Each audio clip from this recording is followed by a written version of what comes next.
Welcome to LOA Today. Walt and life coach Joel Elston here. Today is Thursday, November the 8th, 2018. It is 8 a.m. New York time, 5 a.m. Los Angeles time, 1 p.m. London time, and this is your daily dose of happy for this Thursday.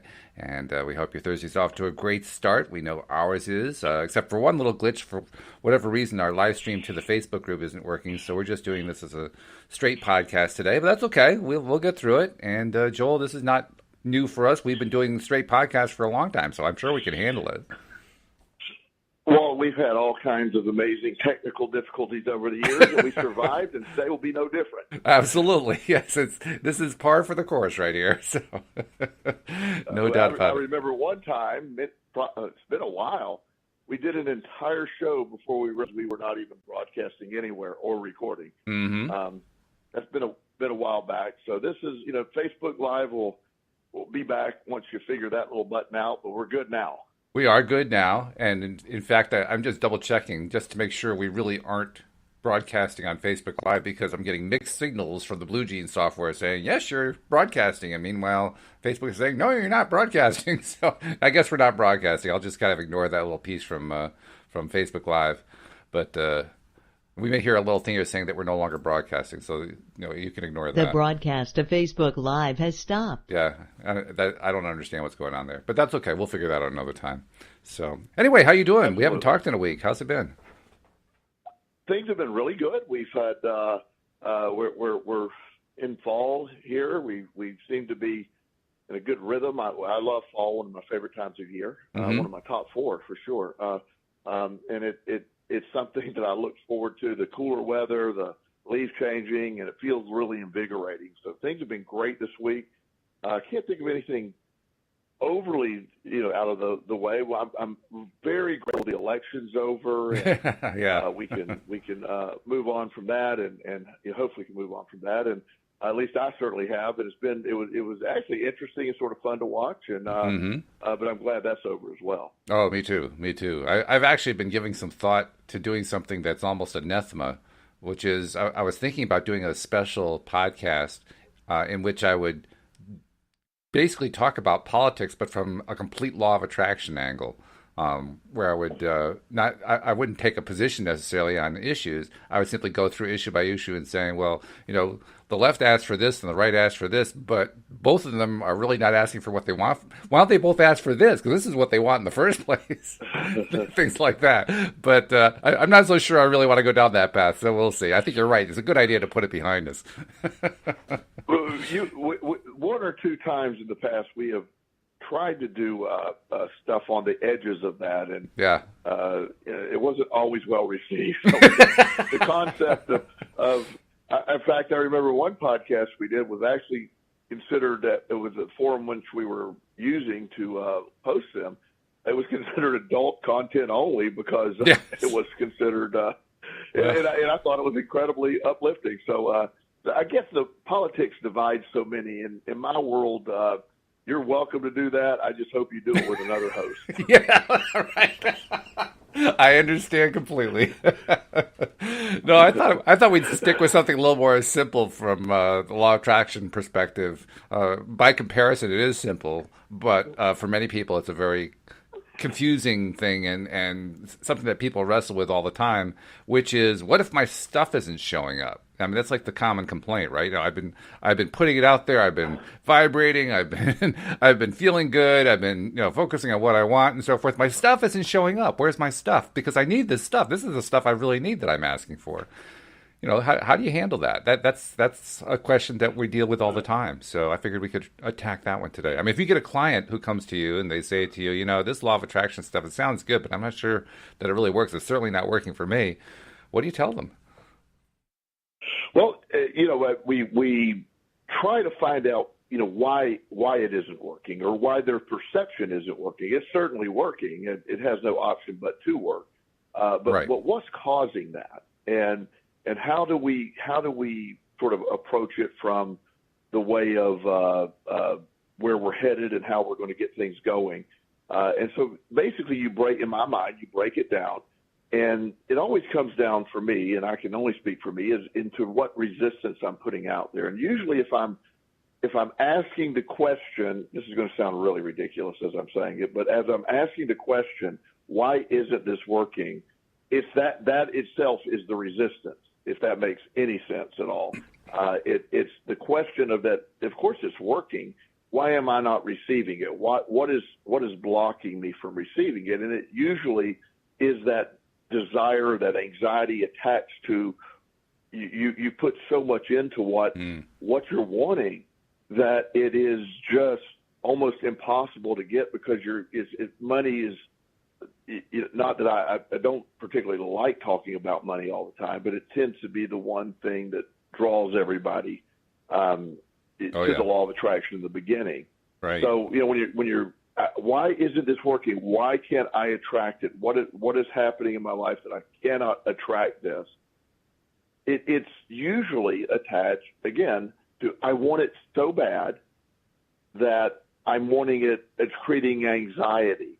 And so the emotion of trying to get to the emotion of feeling what it's like to have it versus desiring it at a level that creates anxiety or creates the vision of not having it. Mm-hmm. Most times that people are wanting something, they don't have it. The relationships. I have a young lady that is an incredible person. She has done very well financially, and she's turned her life around in so many ways using the law of attraction. But in relationships, she keeps finding herself stuck. Mm-hmm. And it's her focus. She's on all the different dating apps. She's constantly checking them. So she's putting out to the universe or to the law of attraction field that hey, I like this. So, okay, you want more like? I mean, when you have 5 apps going all at once and trying to check each person and making it's just a lot of drama attached to those folks in the dating world using those apps. There's a whole bunch of stuff going on there, but right. It really helps if you understand. I want to feel what it's like to have what I'm seeking versus desiring on a level that creates a feeling of lack. And that's a lot of gobbledygook probably for the first-time listener, but that's sort of the answer. No, it's a good answer. I think you described it nicely, but it's also the problem all wrapped up into it, because you're right. I mean, I can remember back before I met Louise, there was like a good 20-year period of my adult life where I got nowhere with relationships.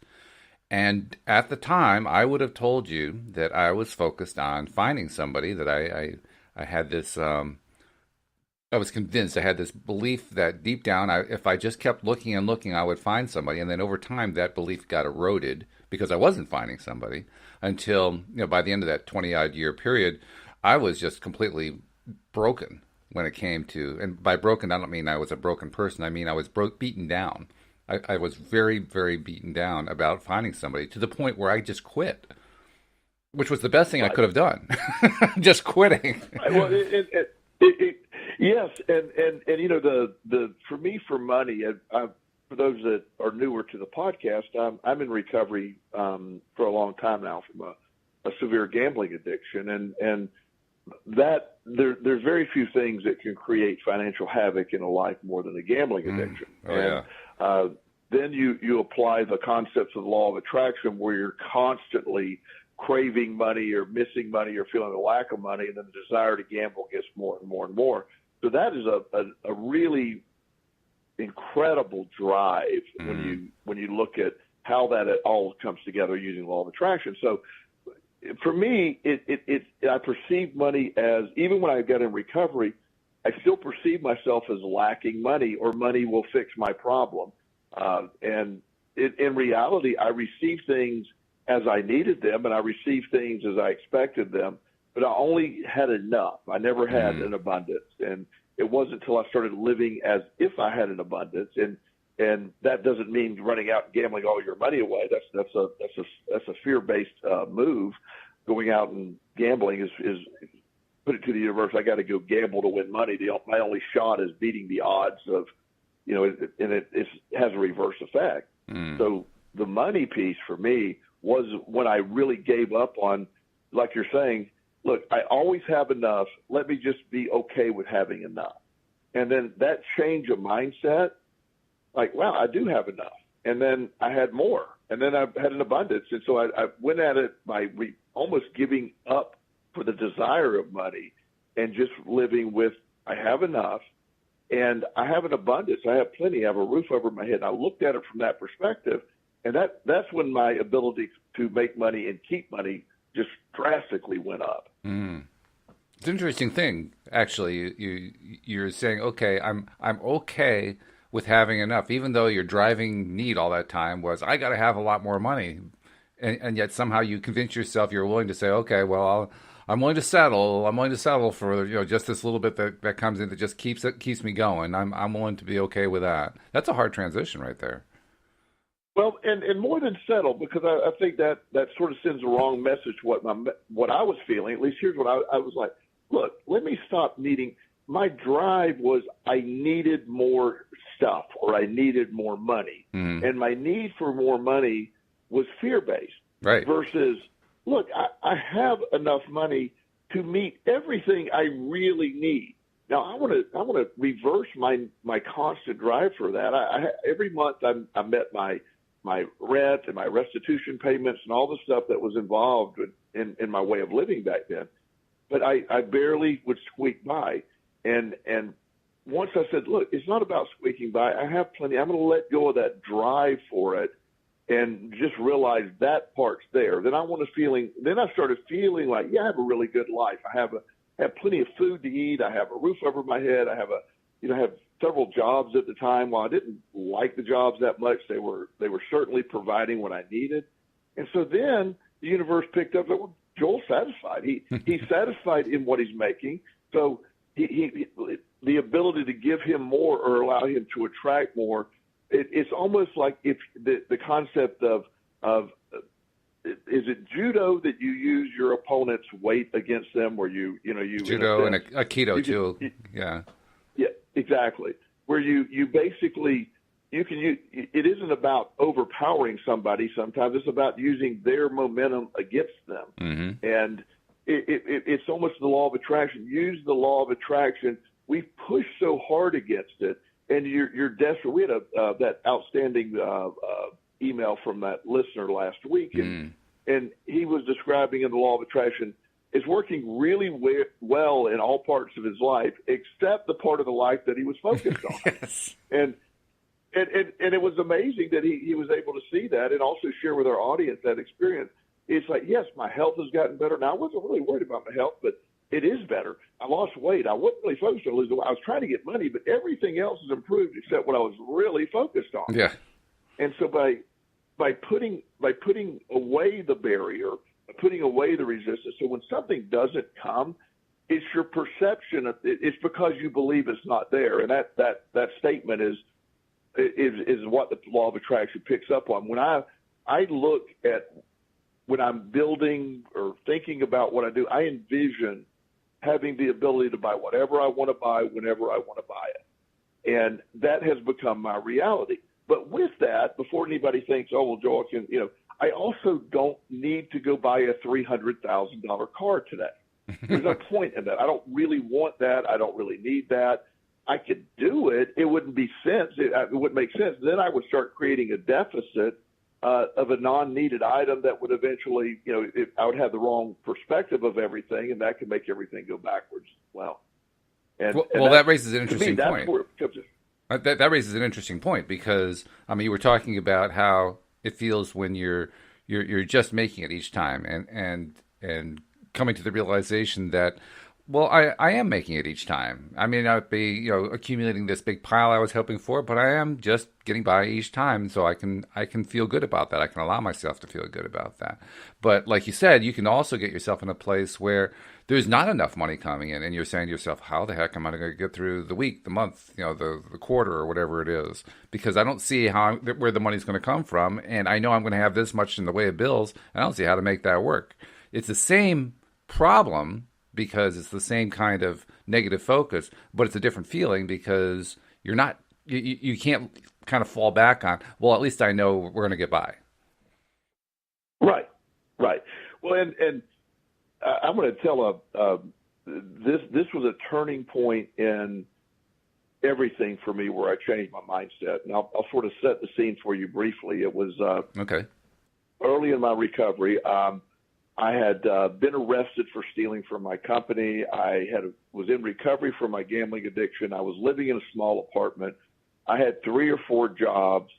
And every month I was able to meet my restitution payment, pay my rent, buy gas, pay my car insurance. I had a very basic life at the time, but I was able to meet the obligations of that. Mm-hmm. And every month I was making it. Some months I was getting it. Most months it was very close, but I was making it. Well, there was a month. I believe it was September of 1996, where I had this restitution payment due of $500. I had my rent due of $450, and those two were based in electric. Those were sort of the non-negotiables. I had to be able to do that. Mm-hmm. Well, I paid my rent, and in Florida, one of my jobs was waiting tables at a restaurant in a resort island. Mm-hmm. It was really nice, except the slowest time of the year is September in Florida. It's just all the summer tourists are gone. The winter tourists aren't down yet. The kids are back in school. The locals aren't driving out to the island to eat. So it is really slow. And I realized about 2 days before the end of the month, and it like I said, September, probably the end of September, I realized I was not going to have enough money for my restitution. I needed, when it came to the final day to come up with the money, I needed a little over $100, actually $105 to be able to pay that. Mm. And in my mind, Walt, now, you see things differently. I would not have gone to jail if I didn't pay it off. Now, I'd paid and never missed a payment. But in my mind at the time, I had to make that payment or I would go to jail. That was my misconception at the time. Yep. So I was frantic that last day. So clearly, the only thing that I could come up with was, how can a person come up with money in less than 8 hours and, without having any income coming in? I don't have anything to pawn, any value, I had nothing to sell. Of course, I could always go gamble, even though I haven't gambled in over a year. I could always go gamble. That would maybe work. And, of course, that's the exact opposite of what we were trying to accomplish. That certainly was not what we were after, but what I was after. And so I thought about it. I actually thought, okay, I'll take this, $395 and I'll go up to the dog track, and all I got to win is $150, whatever, and then I'll be able to pay everything and I'll be fine. And I almost did that. And a year into recovery, and I said, no. I stopped myself, fortunately. And I said, I'm not doing that anymore. I got to change it. That's a desperate act. And this is before I was really into the law of attraction. It was really where I was starting to make the change. And this story is a very big piece of the change. Okay. And I said, no. I said, I will not gamble. I will rather go to jail than not start that pattern of behavior over again. And I just sort of took a deep breath and said, no. I was shocked within 10 minutes of me making that decision. If I would have gotten in my car and left, I'd have missed the call because this was before cell phones were prevalent. I had a house phone, a landline. Right. And the phone rang, and it was the restaurant that I'd worked at. And the gentleman who was the manager, he was very nice. He said, Joel, he said, I need you last minute. He said, we have a tour bus coming in tonight. I don't have anybody here tonight. I will guarantee you $100 if you come in tonight. And I was like, oh, my gosh, talk about a miracle. Yeah. And so, I actually had to borrow a couple dollars from my neighbor to drive out to the island. He gave me $5 for gas. I went out there, worked really hard, had a good time working. And I didn't know how much money I was making. And I don't know how they do it now, but back in the day when you were doing tips and stuff, people would pay you either cash or credit card. And at the end of the night, you'd sit down with the manager, you would count out the money, and then whatever was left over was your tips. Mm-hmm. And so as I sat down and counted it out, I was amazed, Walt, that when it was done, I made $125, I believe. Wow. And it was enough to pay my neighbor back, put a little more gas in my car, and cover my restitution. And it was at that moment I was able to let go of the fear of all that and let go. I'm like, look, even the last minute, I got that covered. And then it opened the door to me even mentioning to my probation officer at the time. I told her everything that happened. I said, I even almost gambled over this. And she said, Joel, you're doing really well. Don't worry about it. If you can't cover it every month exactly, so nobody ever goes through this and never makes it all the way. You don't worry about that. You're doing great.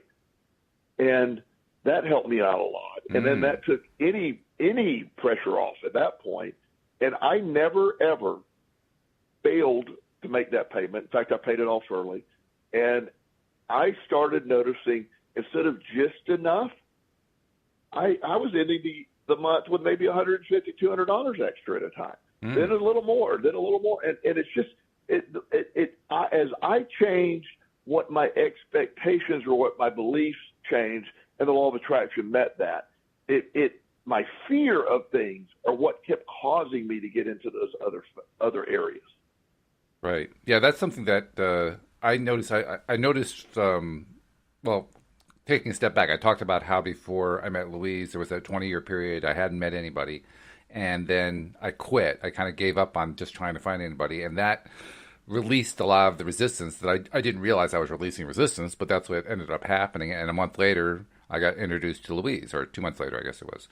And, it was just one of those things that kind of surprises you. But it also, at the time, I was so beaten down that I wasn't even sure it was happening. I was very pessimistic about the whole thing. So I didn't think it was going to work out. It did work out. But my point is that when you're in that place, first of all, you think you're still asking for the thing. You don't realize you're asking for the lack. You don't realize that you're putting out the wrong signal. You think you're putting out the right signal. And so that raises an interesting question. How do you know when you're putting out the right signal, and how do you know when you're putting out the wrong signal? Well, and that, I think you basically have asked the single biggest question of the law of attraction right there. What is that? And you it's what you're feeling. It's hard. You and I have discussed this in many different ways about how to understand. You think you're putting it out there, but the truth is when there's anxiety attached to what you're putting out there, it is the exact reverse of what you're doing. It's you're putting out the opposite.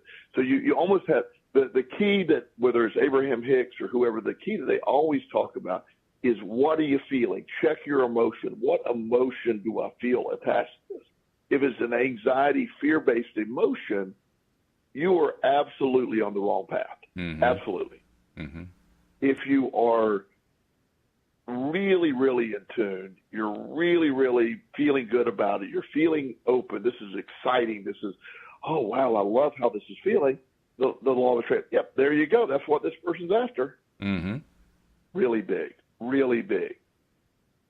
And of course, what also can complicate matters is when you're in a relationship with somebody, or you have a close friend or whatever, and you do a lot of things with this person. You're spending a lot of time with this person, and you're trying to focus on this stuff, and the other person's not in as good a place as you are. So now you have sort of a divided allegiance in a sense. You have a divided attention, let's put it that way. Your attention is divided because on the one hand, you're trying to learn to focus on this thing that you want and not get anxious about it. And on the other hand, you're dealing with your spouse or your friend or whoever this person is who's close to you, who's struggling a lot. And so your tendency is just to kind of get pulled down to where they're at. And you got this little, tennis match going on, back and forth, back and forth, back and forth. Which way are you going to go? That kind of complicates the issue too. How do you deal with that? Well, and this is where it gets real. The energy vibration of other people that we pick up on is huge. And I have a great example of that with my mom, who again, I love my mom very much. She passed away last year, so I'm not speaking poorly of her, or I'm not trying to talk bad, but my mom always had an extreme fear of lack of money. Her and money were never. I mean, she always was. She grew up in an alcoholic with my alcoholic grandfather. So she always had this very fearful approach to money, and she was poor. She married a compulsive gambler. He took all the money, so money was a massive struggle for her for a long time. And the reason I share all that is, as we have moved forward, she eventually married my dad, who was very successful, and he really came in life with. He did not. Money was nothing to him. It was just whatever. He had his own business, and he developed. He had plenty of money, and so as they were married, and as time moved on, my mom's influence eventually overrode my dad's influence. On you mean? And no, on them, on each other. Oh, on each other. And so like I mean, like for example, my mom's fear of money outweighed my dad's apathy, or didn't care, had plenty of money. His abundance mindset was overrode by my mom, and we had talked, and he was, after he retired, he was, his term, he said, I don't know where our money's going. It's just going out. And he was losing a bunch of money, and then he got desperate, and he was trying to invest in the stock. He had plenty of money, but he was trying to invest in the stock market. A lot of his stocks were in this company. He had an insurance agency, and he also had a lot of stocks in several insurance companies. Well, when the market crashed in 2008, his portfolio was cut in half. Right. He kept buying stock on the way down and kept losing money. He was in a desperate mindset of money and lost a fortune in a short period of time. And he lived fear-based money for a while. And I'm not trying to. I'm just showing you that dynamics. And his attitude toward money changed drastically. And and my mom was reinforcing with. She had a real strong personality. See, I told you we were going to run out of money. I told you that. And then her reality became clear. So when you have somebody on the other side, not intending, that my mom didn't intend to make this happen, fear was her way of coping. Fear, she always imagined the worst case scenario, and often the worst case scenario happened, but at least mentally she was prepared for it, was her perspective. Right. And that was sort of what was going on with their life during that time. It was very, it was very sad to watch happen, but it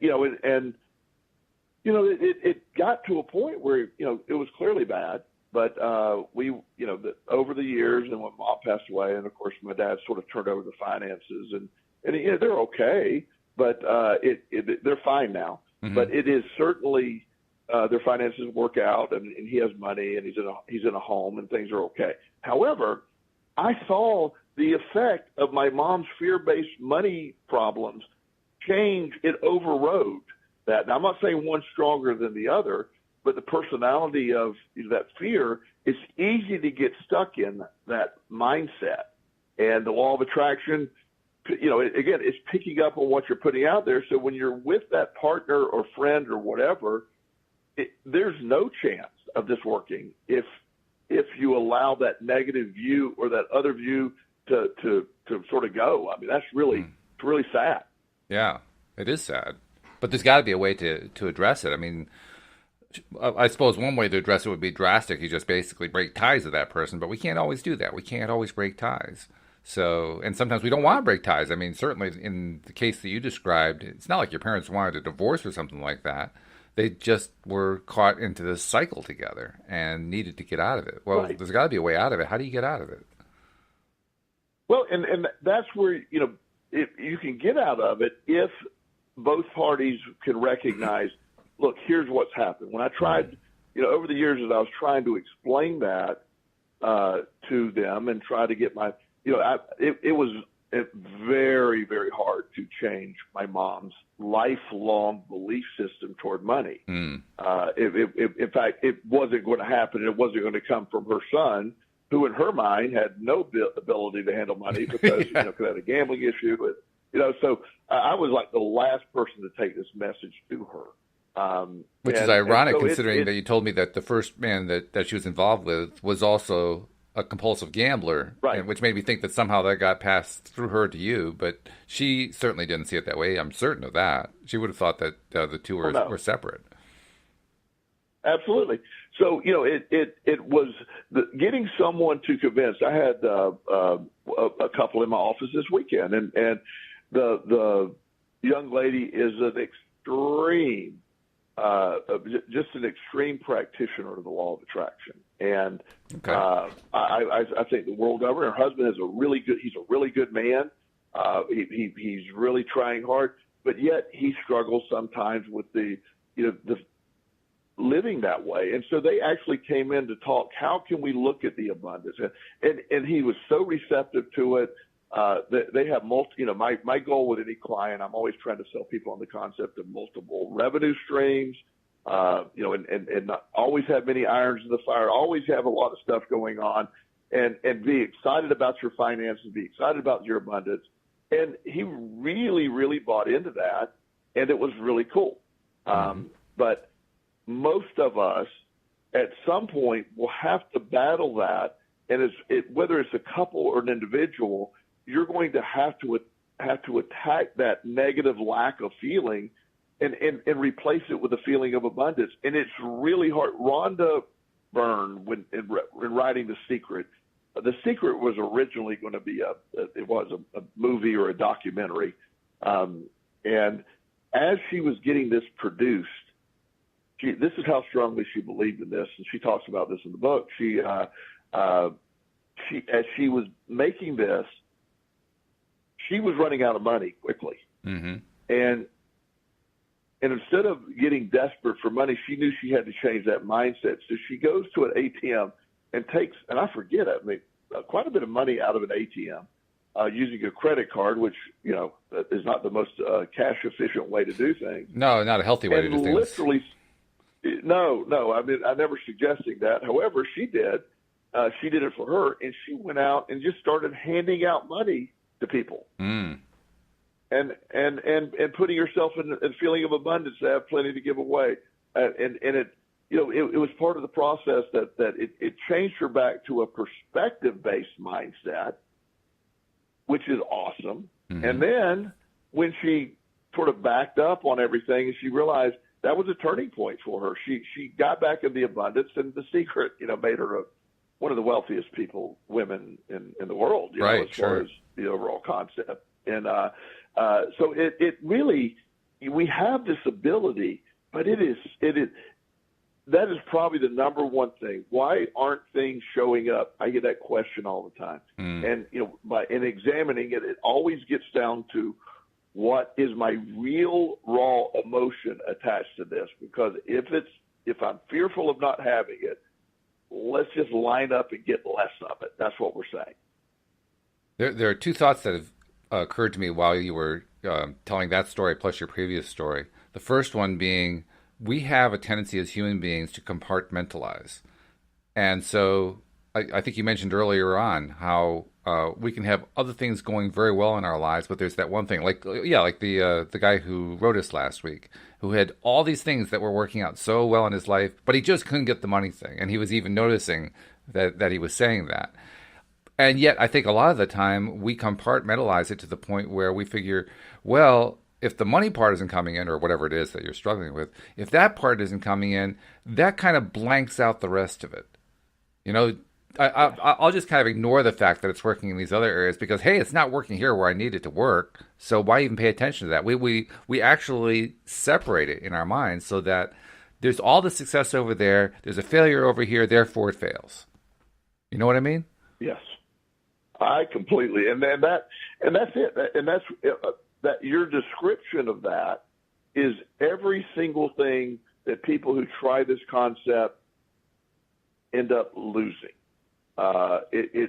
They get out there, they they're really trying. They really know they're doing it. They really know this is the way they want to go, but yet it's not coming. And that's everything within that. It is the rest of the stuff's working great, but the main reason I got into this, it isn't working. So it's easy to identify it. It's the hardest part of it, of that identification of what you're really feeling. And in the you put everything in different compartments in your life. What do you think about? I love this experiment, and if you don't have to actually literally write it down, but I also will ask people to do what are you thinking about throughout the day? If you're sitting at a desk and ability to do this, let's write down the things that you're thinking about. And there's been studies, and you'll hear it all over the place. You'll hear so I don't want to get caught up in the semantics of it, but we have anywhere from 60 to 100,000 thoughts a day. 60,000 to 100,000 thoughts a day. And that's such a wide margin because I've heard so many different things, so I want to include all sides. Right. But everybody agrees, regardless of the number of, everybody agrees that those numbers are 90% of our thoughts are the same thoughts we had the day before. Yeah. And of those thoughts, 75 to 80% of those thoughts are negative, fear-based thoughts. And if you keep breaking it down further, it's almost always on the same topic that your fear is. Yeah. Fear of relationships. Fear. I have, some clients of extreme wealth that I work with, and money isn't a thing. It's just not even they don't have, money doesn't become an issue in their life on any level. So step away from the money for them. But they have an equal amount of fear-based stuff in relationships, or, almost everybody with money struggles with their kids, because the kids are, often, not able to survive in society because they've been spoiled so bad with so many things. So their fear-based stuff is not out of a lack of money. I almost inevitably, when I'm dealing with people with extreme wealth, some of them feel on some level the money is a curse. And it's amazing to hear that. Yeah. It's like, yes, it's great to have. However, it is a curse because my son, since, he's never had to do anything. He's 30. He gets his trust fund, $5,000 or $8,000 or $10,000 a month put into his account every month. He doesn't do anything. He's wasting his life. It's like, wow. He said if he didn't have the money, he wouldn't have that ability not to do that. He will never achieve what he would have achieved if he didn't have the money in his account every month. So again, that perspective is so, and yet they create those same problems. So I have that really unique way of or have the unique ability to just sit back and see that. And it's amazing to watch it happen because, again, that perspective is so different than what the average person deals with. It's the other side, but it proves the point that where your focus is, where your thoughts are, that's the negative black hole that we develop. Yep. Well, let's also talk about, as you were describing that, another thought was coming to my mind, how when we have a chronic pattern, because you just described very nicely how we have a chronic pattern of thoughts. Most of us, 90% of our thoughts every day are the same thoughts, and the same thing on the same subject, played out in the same way, and we're repeating them over and over and over again. Well, very often, if you have a chronic pattern that goes a chronic set of expectation, let's call it that. You have a chronic set of expectation, even if you're not directly focusing on it. So let's say it's money. If you have a money issue going on, and you may not actually actively been thinking throughout the day, well, there's not enough money. Well, there's, I don't know how we're going to get through the month, or I don't know how we're going to get through the year, or I'm not sure how we're going to get through the winter, or whatever it is. And despite the fact that you don't have, those conscious thoughts going on, there is, in the background, there's an attitude that it's there. So you don't necessarily focus on particular distinct thoughts, but there's an ongoing attitude. It just kind of frames the way you look at the world. So even though you're not actively thinking those thoughts, every step that you take has a feeling behind it of we're in trouble. Every step you take has a feeling of, well, I still don't know how we're going to make it through the month. Like, even though I'm deliberately not focusing on that, but it's still there. It still plays in the background. And when you have that, it's a guarantee. It's a guarantee. You're not going to get to where you want to get to. So even when we play the mind game with ourselves, we find ourselves very much in a place. And the same thing can be true with a relationship. I mean, actually, it's probably even easier to describe with a relationship. Because if you have, I think you mentioned a relationship between somebody who has money and their kids, right? So the relationship with their kids has suffered in some way. And inevitably, they could be working their business, whatever it is that they're doing that's pouring the money in. And in the back of their mind all day is the kid's not doing well, or the kid doesn't feel like I'm giving him enough attention, or the kid's giving me grief, or this, that, or the other thing. You're not actively thinking about it. It's just kind of hovering back there. It just kind of sits there. Absolutely. And when it just sits there, it's like the most worst kind of chronic thing of all, because you don't notice it a lot of the time. You don't even see it. Well, and what you describe, where you really hit this on the head, Walt. This is the subconscious that's taking place in. That's not the part of the brain that you have direct access to. It's that secondary protocol in the back, I call it. It's where everything, you're worried about it, but you can't stop worrying about it. You're putting that out there. And that's why this is such a difficult thing to do, because the part of the brain, if this took place in the prefrontal cortex, boom, I got it. Boom, I got control over that. I don't have that subconscious access directly with verbiage. Now I can control or try to attempt to control my feelings, which can get to the subconscious. But when you're sitting there, like you're saying, you're not thinking about it. You're doing a good job not thinking about it. Mm-hmm. But yet it's just hitting home on that subconscious level. There's this, I'm worried about this, or what's he going to do, or what's she going to do, or what's the situation going to be.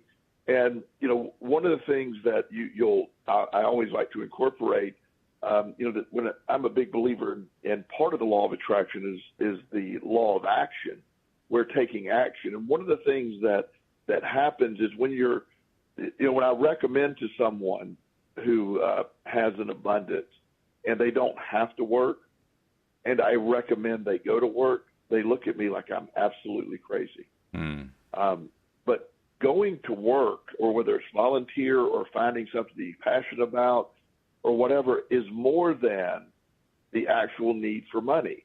It is for people who have money, it gets them out of that mindset of being stuck. It gets them out of that mindset of being defeated and saying, I'm taking action, I'm doing something. And so my mind is distracted. And if I can distract the subconscious, you then have access to what we're talking about. So distracting the subconscious, if you get to work, you're excited about work and blah, blah, blah, or whatever your day's on. But if you're sitting around all day, or you're in a job where you're not really able to, be distracted in a way, or your life is being driven by this subconscious tape that's playing in your head. The other day on my computer, I'm not very computer literate. I fake it well enough to get by, but I'm a lot of people do. And and so I'm walking upstairs to my bedroom, and I hear this noise. I've been gone all day. Well, my computer's playing some random ad, and I'm looking at it going, where is that coming from?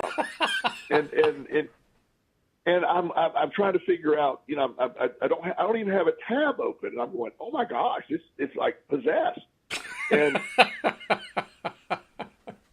so I don't know how to turn the thing off, and it's just playing this ad. And I talked to one of my buddies, and he told me what to do. And I had this thing on my Chrome browser. It's a long story, but it came out of nowhere. I didn't know where that noise was coming from, and I couldn't access it. Well, that's exactly what's happening. You don't know where that noise is at, so you don't have access to it. So you can't get there. So all you can do sometimes is distract or try to get away from it. But it is that world that you're describing, Walt, that place that we live, where that pervasive background noise is really what we're trying to get to. You think it's the upfront noise, but it's the pervasive background noise that's kicking butt back there, and that feeling and that emotion, and so that's the answer. If I'm not bringing or attracting what I want, that's the key. And I would love to come up with a simple, super simple solution to get there, but it's really describing something that is hard to describe. It's like if I were to ask you to describe what chocolate tastes like, you could do a really good job trying. Yep. But you're not going to do it justice. Lord, nobody can do that justice. That's a wonderful taste. And now that I'm thinking about it, I'm like, yes, I need some chocolate. But you get the point. And that background noise is the driving force. Where to get to it? So you only can attack it by your real feelings. By what you focus on is what you bring to reality. If you focus on a lack of love, relationship, or whatever your stuff is, that is what you're bringing to reality, even though it feels you're doing the exact opposite. And while there may not be a simple way to get there, there are some easy things that people have learned to do and teach each other to do, processes and modalities and so forth, mirror exercises and daily affirmations and journaling and meditation, all this that people use as ways to try to kind of rewrite that tape or perhaps write over it with a better message and so forth. And that can have some effectiveness if we're willing to be really, consistently committed to doing it to the point where you successfully overwrite. I know that, in fact, you're actually making me think I should probably go back and do this some more. Last spring, I spent about a month and a half doing a daily mirror exercise. Basically just, looking in the mirror, telling myself how, building myself up, telling myself all the things that I think that are really good about what I'm doing in my life and, why there's so much to be proud of and there's so much that's good that's going on and so forth. And just building up my own self-esteem by just looking myself in the eye and saying, hey, you're doing all these great things. Keep doing those great things. And the immediate goal that I was pursuing with that was to get rid of not so much that subconscious thing, but the negative self-talk, where the voice is actively taking you down a rabbit hole that you don't want to go down. You're saying, turn that voice off. I don't want that voice. And it did. It did actively, within about 30 days, that voice silenced. Which was, first of all, surprising because it was nice to have quiet for a while, My mind was just actually quiet, and I was not used to that. Yes. But I got used to it really quickly because it was great. It was wonderful. But it also makes me wonder, maybe I should be doing something like that to try to go after any of these subconscious messages that are going on, because maybe it has the same kind of effect to do that. So, Walt, what you're telling me is something that you're going to apply something that's worked effectively in the past to something that's bothering you now. That's a brilliant idea. I love that. Let's do that. Yeah, great. That's how you take something that has worked. Now you have a belief in that, and it goes forward and does. And that you're absolutely dead on. That everybody finding what people can do. Dr. Wayne Dyer used to talk about tapping. EFT. There's a technique, a rapid eye movement technique that's similar, but you basically desensitize the anxiety of things by using these techniques, or you're able to. Does that work for you? Or various forms of vision boards or various ways of getting to the subconscious. And people have a lot depends on how people's brains process information. And we all have a certain degree, but what percentages? Some people do everything by sight. They need to see it. Right. Other people need to hear it, and other people need to feel it or sense it. And so figuring out what works for you is the key, or the combination. I do best by hearing and then feeling, and then seeing is probably my last thing. So I'm constantly listening to positive messages. I have audible.com. I'm constantly listening to books. In my car, I'm listening to various Buddhist tapes and concepts of all this law of attraction, positive mindset. And so I'm inundated with this, so that becomes my reality. And so I program that way. It's a programming of the subconscious. And as you said, over a 28, 30-day, 35-day period, you really start to understand how to get to it. I have one client that's really working well. There's a headset. I actually find this a pretty good product. It's called Muse, the Muse headset, Muse. Okay. And what it is it's a very cheap, very inexpensive. It's not cheap, very inexpensive version of a neurofeedback machine. It goes on your forehead, and it picks up the basic brain waves. And when you put it on, it plays background music that supports. It lets you know, okay, your brain waves are really at high level right now, meaning you're stressed, you're anxious, or you're distracted, or whatever that means for the person. And then you learn to, by relaxing your brain, the sound goes down. You're able to, and then when you get to that real low part where everything's relaxed, there's birds that'll chirp as sort of a reward. And then when your mind starts to sway again, it'll go up, and you learn to control what you're putting out there using a device like that. I'm a big believer in neuro and biofeedback. When people, they don't cure anything, they give you a conduit to which you can control things. Mm-hmm. And I think that's incredible that we can do. And you can do that, like you say, looking in the mirror, whatever works for every individual. But there's a lot of techniques. The key is you got to try something. You got to figure out what works, and don't give up with that. If that one thing doesn't work exactly right, figure out a combination of things do work, because there is an abundance. There's no one listening to us that is destined for a lack unless their big fear is lack, and that's what they'll continue to get. Mm-hmm. It's just accepting that there's an abundance awaiting. Law of attraction is emotionless and could care less about who you are, what you are, where you've been through. It doesn't care about all that. Mm-hmm. It simply will respond to what you truly believe about yourself. That's why poor people, I say this all the time when I give talks, poor people are perpetually stuck in being poor, not because of a lack of money, but because it's a mindset of poor. Rich people, even if they lose everything, rich people are rich because of a mindset of being rich. In Hill's book, Think and Grow Rich is based on that concept. And that's what that's where the law of attraction stuff comes from, that book. And written was a discovery. He wasn't thinking. Napoleon Hill wrote that.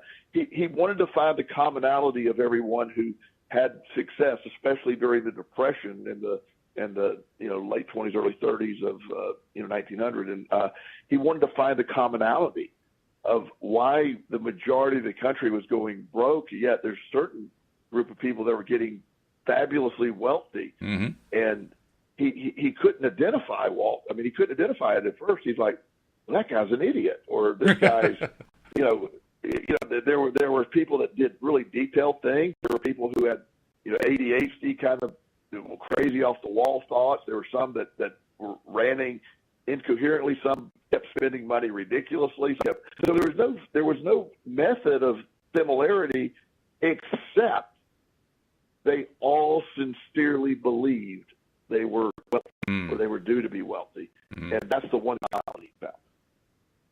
Yeah, it's an interesting thing. I mean, you see it on the Facebook law of attraction groups all the time. People asking, what can you tell me? What works to get me to reprogram my mind, to help me get to where I want to get to? And people will come up with all different kinds of processes. And yet, like you say, you have to keep looking, because I remember the first time, for instance, I heard about journaling.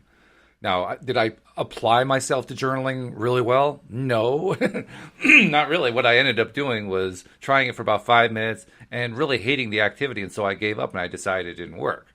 But because I had decided it didn't work, I carried with me the longest time, well, that doesn't work. That's a waste of time. And I found myself doing that with a number of different processes that you can do. So one of the reasons that you want to try doing multiple processes is to sort out the ones that you don't enjoy doing and find the ones that you do enjoy doing. I mean, I found, much to my surprise, I liked the mirror exercise. I didn't like it at first. The first couple of days was really rough because I just was not, right. I did not do well with the idea of looking in the mirror and telling myself how wonderful I was. It just didn't, that rubbed me the wrong way. But once I got past the first day or two of it, it was actually pretty easy. And I actually found I was enjoying it. And that's what enabled me to get through doing it for 30 days. I was surprised that I did it for 30 days. But that's what enabled me to get through it. And for me, this whole the exact same thing you're talking about. I'm a big practitioner now of meditation, and I do it every day. And I wanted to meditate for years, and I have a very active ADHD brain, and I bought into the concept, and people supported that. Doctors, you can't meditate, your brain is too active. Oh, okay. Well, clearly I can't meditate. Apparently not. And then finally, I met this guy. He's very much into this, and he was just awesome. He said, Joel, he said, you can't not meditate. It's stupid to think. He said, you sit down, focus on breathing.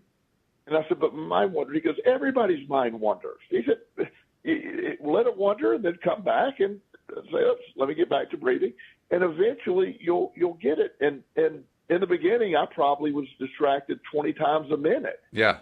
And then maybe 5 times a minute. Now I can go 10, 15, 20 minutes without any distraction. But it wasn't wrong when I was getting distracted. It was part of the effective process. And that's what, just like you're saying with the mirror, in the beginning, like, this is uncomfortable, this doesn't work. Well, for years, knew meditation was an effective tool for me, but I never would stick with it until I stuck with it, and now find it as my single most go-to thing of being able to deal with all this stuff. I even found that with meditation, I to this day, I still can't sit down and just meditate. It just rubs me the wrong way. But I learned, mostly through doing this podcast and talking to co-hosts like you who are life coaches, I learned that I actually had been doing a form of meditation without realizing it, 2 different forms. One form is where I get up and pace.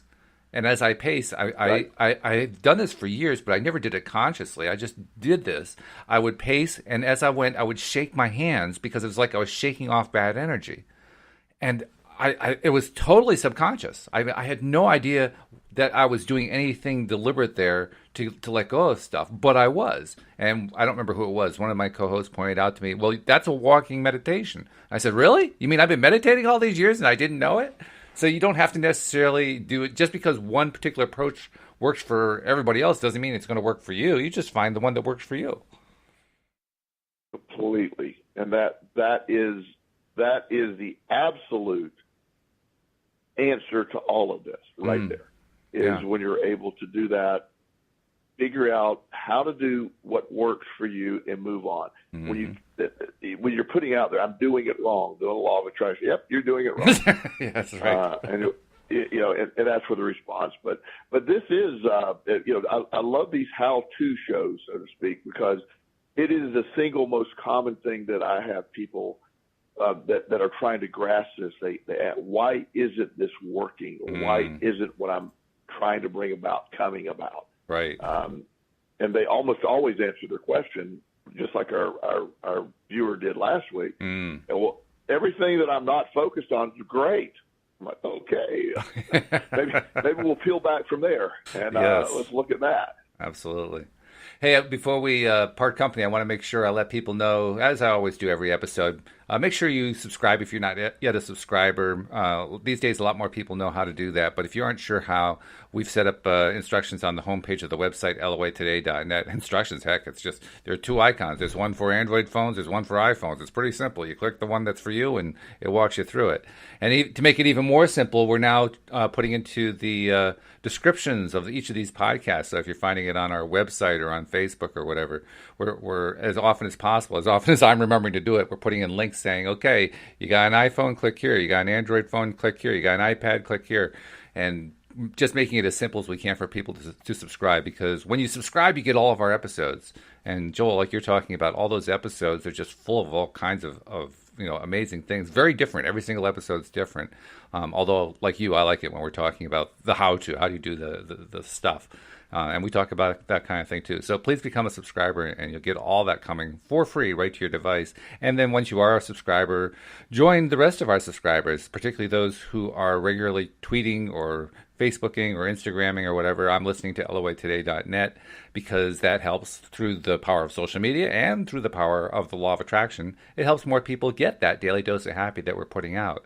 And I've said it before, and this is one of my mantras, Joel. I keep saying it over and over again. I keep trying to imagine and getting really excited about what happens when 10,000 people are listening to every one of our episodes.